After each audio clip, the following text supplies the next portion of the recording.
अस्सलाम वालेकुम, आप देख रहे हैं कलम कैमरा। मैं हूं यशफीन जमाल। व्यूअर्स, जैसे कि आप जानते हैं कि कोरोना की एक थर्ड वेव जो है वो कहा जा रहा है कि अब आ गई है।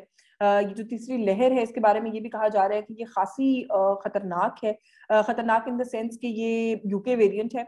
ये बहुत तेजी से फैल रहा है। जो पहली लेयर से मुख्तलिफ इसके अंदर चीज है। लोग ज्यादा तेजी से इसके अंदर ज्यादा संजीदा कंडीशंस के अंदर जा रहे हैं, ज्यादा बीमार हो रहे हैं। हॉस्पिटलाइज होने का जो रेशियो है वो भी पहली वाली से जो दो वेव्स हैं उनसे ज्यादा बताया जा रहा है। और फिर ज्यादा यंगस्टर्स को भी ये अफेक्ट कर रहा है। और फिर अनफॉर्चुनेटली बहुत छोटे बच्चे जो हैं उनके बारे में भी ये कहा जा रहा है कि वो भी इस वेव के अंदर कोविड का शिकार हो रहे हैं, उसके अंदर मुब्तला हो रहे हैं। बल्कि यूके के अपने अंदर जो स्टैट्स हैं वो तो खासे खौफनाक हैं कि जो अब वो स्टडीज और रिसर्चेस कर रहे हैं उसके अंदर वो ये कह रहे हैं कि कम से कम भी 81,000 छोटे बच्चे under 10 years of age and 10 to 12 years of age का ब्रैकेट भी इसके अंदर इंक्लूडेड है कि वो अफेक्ट हुए हैं पिछली वेव्स के अंदर भी। और अब इस वेव के अंदर तो बहुत ज्यादा बड़ी तादाद के अंदर बच्चे जो हैं वो भी इससे अफेक्ट हो रहे हैं। तो सबसे पहले तो ऑफ कोर्स जब कोविड-19 की हम बात कर रहे हैं और इस थर्ड लेयर की बात कर रहे हैं तो पहला मैसेज तो यही है कि एहतियात कीजिए, जितनी एहतियात हो सकती है। गैर जरूरी घर से बाहर मत जाइए तो सोशल डिस्टेंसिंग के जितने तरीके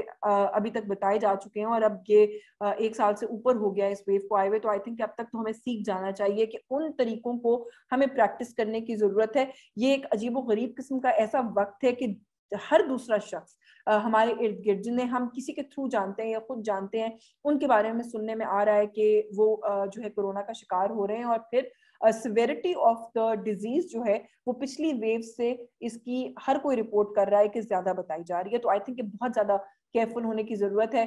स्मार्ट लॉकडाउन इन प्लेस हैं, गवर्नमेंट अपनी तरफ से जो कुछ मुमकिन तौर पर कर सकती है वो कर रही है। लेकिन हर काम हुकूमत के करने का नहीं होता। हुकूमत अवेयरनेस दे सकती है, हुकूमत आपको एसओपीज बता सकती है, हुकूमत जरूरत पड़ने पर दफातर स्कूल्स बंद कर सकती है, जो कि वो कर रही है। हुकूमत इसके बचाव के लिए वैक्सीनेशन का जो अमल है उसको शुरू कर सकती थी, जो कि हुकूमत ने किया है। जो कि ड्राइव बड़ी सक्सेसफुली चल रही है ऑल अक्रॉस द कंट्री। और अनफॉर्चुनेटली गवर्नमेंट के बारहा ये मैसेज देने के बावजूद भी और हमारे भी बार बार ये कहने के बावजूद भी लोग बहुत ज्यादा शौक से, खुशी से और बहुत कंफर्ट के साथ वैक्सीन लगवाने के लिए आगे नहीं आ रहे हैं, जो कि एक बहुत डेंजरस ट्रेंड है। तो हमें एक तो खुद को वैक्सीनेट करना बहुत जरूरी है। अपने जो बुजुर्ग हैं 70 प्लस और 60 प्लस का जो ब्रैकेट है उन एज ग्रुप के जो बड़े लोग हैं उनको वैक्सीनेट किया जा रहा है। तो प्लीज अपने इर्द गिर्द कोई भी ऐसे बुजुर्ग जो किसी भी वजह से रिजिड हो रहे हैं और कह रहे हैं कि वो नहीं कराना चाहते वैक्सीनेशन, उनको प्यार से ये बात समझाइए, उनको ये एक्सप्लेन कीजिए कि इस वैक्सीन का कोई नुकसान नहीं है। ये वैक्सीन लगाने के बाद भी आपको कोविड हो सकता है लेकिन उसकी सिवेरिटी बिल्कुल नहीं होगी, अस्पताल जाने की नौबत नहीं आएगी, आपको कुछ ज्यादा महसूस नहीं होगा और आप खैरियत से उससे बाहर निकल आएंगे। एज अपोज टू अगर आपने वैक्सीन ना लगाई हो तो फिर ये इस हद तक डेंजरस हो सकता है कि ये जानलेवा हो सकता है। और ये कोई ऐसी बात नहीं है जो कि आप किसी को खाली डराने के लिए सोटू से कहें। हमारे पास इस तरह के स्टैट्स हैं अनफॉर्चुनेटली वर्ल्ड ओवर। एक बहुत बड़ी तादाद में लोगों ने अपनी जान जो है वो खोई है कोविड के हाथों। तो आई थिंक कि इट्स अबाउट टाइम कि हम कुछ इस तरह के इकदाम अब करना शुरू कर दें कि ये मसला जो है इसको केटर कर सकें। अच्छा, अबाउट द वैक्सीन, जो गवर्नमेंट वैक्सीनेशन सेंटर्स हैं वो बड़े वेल ऑर्गेनाइज्ड हैं, अच्छे चल रहे हैं, बहुत अच्छी ये ड्राइव चल रही है। जो सिस्टम है मैसेज करें, आपको आपका सेंटर बताया जाता है, टाइम बताया जाता है, वो भी बड़ा स्मूथली चल रहा है, बड़े अच्छे तरीके से उसको भी लेके चला जा रहा है। लेकिन एक बात हमें जहन में रखने की जरूरत है कि हम वैक्सीन प्रोड्यूसिंग कंट्री नहीं है। हम ना तो वो कंट्री हैं इंडिया की तरह कि जो फॉर्मूलाज लेके खुद अपने लिए भी प्रोड्यूस कर रही हैं और दुनिया को सपोर्ट करने के लिए भी प्रोड्यूस कर रही हैं। हमने जो भी वैक्सीन लेनी है वो बाहर से लेनी है और उसको लगाना है। गवर्नमेंट को चीन ने एज ऑलवेज बहुत सपोर्ट किया है। एस्ट्राजेनेका की भी सप्लाई जो है वो एक्सपेक्टेड है कि वो आ जाएगी। लेकिन अगेन वो एक मैकेनिज्म है जिसमें कुछ फ्रेंडली कंट्रीज पाकिस्तान को हेल्प कर रही हैं। CanSino is the first vaccine जो कि पाकिस्तान खुद प्रोक्योर कर रहा है, पाकिस्तान उसके लिए पे करेगा। लेकिन हमें बहुत सारे फैक्टर्स को जहन में रखने की जरूरत है जब हम वैक्सीन अवेलेबिलिटी की बात करते हैं। वैक्सीन जो दोस्त हमें दे रहे हैं, एक तो वो ब्रैकेट है, एक वो कैटेगरी है जहां से हमें वैक्सीन मिल रही है, फिर एक यूएन का जो कोवैक्स का सिस्टम है, एक वो कैटेगरी, और फिर एक तीसरी ये है कि आप खुद अपने लिए प्रिक्योर करें, जैसे दुनिया के कुछ और बड़े अमीर ममालिक ने किया है। गवर्नमेंट ऑफ पाकिस्तान उस ऑप्शन को भी एक्सप्लोर कर रही है, उसको भी खाली नहीं छोड़ा है। नोबडी हियर इज सेइंग कि गवर्नमेंट जो है वो खुद से कुछ भी नहीं लेकर आएगी और नहीं लगाएगी, लेकिन हैविंग सेड दैट, जो बात हमें अंडरस्टैंड करने की जरूरत है वो ये है कि हमें फिर भी जो शायद रिक्वायरमेंट है, एक तो वो हम मीट ना कर सके, दूसरा जिस तरीके से ये ड्रिल अभी चल रही है, जो यंगर लॉट है, उस तक पहुंचते पहुंचते भी वक्त लगेगा, और फिर तब तक वैक्सीन अवेलेबिलिटी क्या होगी क्या नहीं होगी ये कहना बहुत मुश्किल है। सो जो प्राइवेटली गवर्नमेंट ने अलाउ करने का फैसला किया था, मैं पिछले 2-3 दिन से देख रही हूँ कि उस फैसले को सबसे पहले तो बहुत क्रिटिसाइज किया जा रहा है। ट्रांसपेरेंसी इंटरनेशनल की तरफ से भी लिखा गया कि गवर्नमेंट खुद फ्री मंगवा के लोगों को लगवाए, प्राइवेट लोगों को देने की जरूरत क्या है। गवर्नमेंट ने जो ड्रग रेगुलेटरी अथॉरिटी के कहने के ऊपर प्राइस का तयन किया है, वो कीमत बहुत ज्यादा है, वो नहीं होनी चाहिए, and so on and so fourth.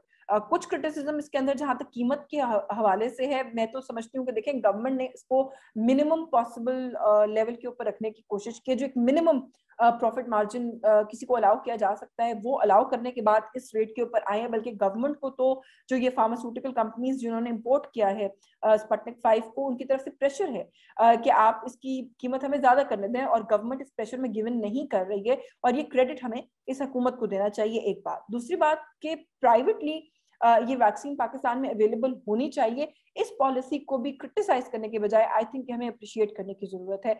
ये जब प्राइवेटली अवेलेबल है तो कोई भी किसी को फोर्स नहीं कर रहा कि वो जाए और जाके ये वैक्सीन लगवा ले। जो लोग नहीं लगवाना चाहते वो गवर्नमेंट के मैकेनिज्म के अंदर अपने आप को रजिस्टर करवाएं और जरूर लगवाएं। इसको हमें ऐसे देखने की जरूरत है कि जो लोग नहीं चाहते कि वो लोग गवर्नमेंट प्रोसेस का हिस्सा बने, उनको ज्यादा वेट करना पड़े, उनके पास की चॉइस होनी चाहिए। एक बात, किसी को कहीं ट्रैवल करने के लिए रिक्वायरमेंट हो सकती है, किसी को कहीं पढ़ने जाना हो सकता है, किसी की कोई और मजबूरी हो सकती है जिसकी वजह से अर्ली वैक्सीन की रिक्वायरमेंट हो सकती है, जो कि गवर्नमेंट प्रोसीजर के अंदर जो है उसके लिए जाहिर है टाइम लगेगा। और दुनिया भर में इसी तरह से हो रहा है कि डिफरेंट एज ग्रुप्स के अंदर डिवाइड करके ही वैक्सीनेशन की जा रही है, और लोगों को जो यंगर लॉट है उस तक वैक्सीन पहुंचने में वक्त लग रहा है। सो आई थिंक कि इसको हमें थोड़ा सा इसकी पॉजिटिव साइड देखने की भी जरूरत है कि अगर कोई लोग ऐसे हैं जिनकी रिक्वायरमेंट है, जो जल्दी अपने आप को वैक्सीनेट कराना चाहते हैं, तो उनके पास एक तो बात ये है कि वो चॉइस अवेलेबल हो।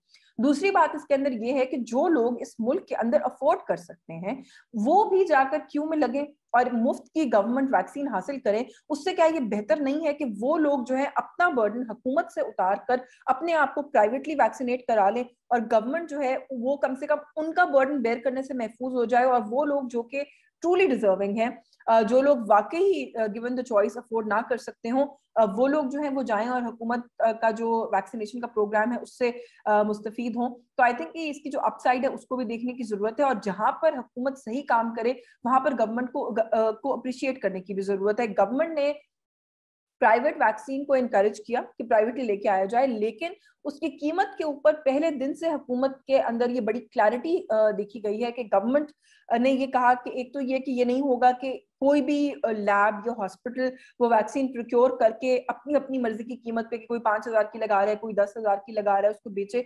गवर्नमेंट ने एक यूनिफॉर्म प्राइस फिक्स करने का, एक यूनिफॉर्म प्राइस इंश्योर करने का फैसला किया, जो कि एक बहुत अच्छा डिसीजन है। फिर उसके बाद जो मैं पहले बात कर रही थी कि बड़ा मिनिमम लेवल ऑफ प्रॉफिट जो कि ड्रैप के रूल्स के तहत भी और जनरली भी जो रूल्स हैं इंपोर्ट के उसके ऊपर उसके अंदर भी आता है, सिर्फ उतना ही प्रॉफिट मार्जिन अलाउ किया है, जिसके ऊपर जो कंपनीज हैं, जो फार्मास्यूटिकल कंपनीज हैं जिन्होंने इंपोर्ट किया है, उनको बड़ा एतराज है। और यही बहस है जो कि इस वक्त तक लगी हुई है कि मार्केट में प्राइवेटली वैक्सीन अभी तक अवेलेबल नहीं है। सो आई थिंक गवर्नमेंट ने प्राइस के ऊपर भी एक बहुत अच्छा डिसीजन लिया है। गवर्नमेंट ने अभी भी बड़ी क्लैरिटी के साथ कहा है कि अगर वैक्सीन को कीमत के ऊपर मजीद इशू बनाया गया तो ये जो शिपमेंट है इसको वापस भी भेजा जा सकता है। सो गवर्नमेंट इस चीज के ऊपर प्राइस को लेकर बड़ी क्लियर है। प्राइस को लेकर भी बड़ी क्लैरिटी है हुकूमत के अंदर, एंड लाइक आई सेड कि एक ऑप्शन, एक नया एवेन्यू भी गवर्नमेंट ने खोला है, तो मेरा ख्याल है इसके अंदर कोई खराबी नहीं है।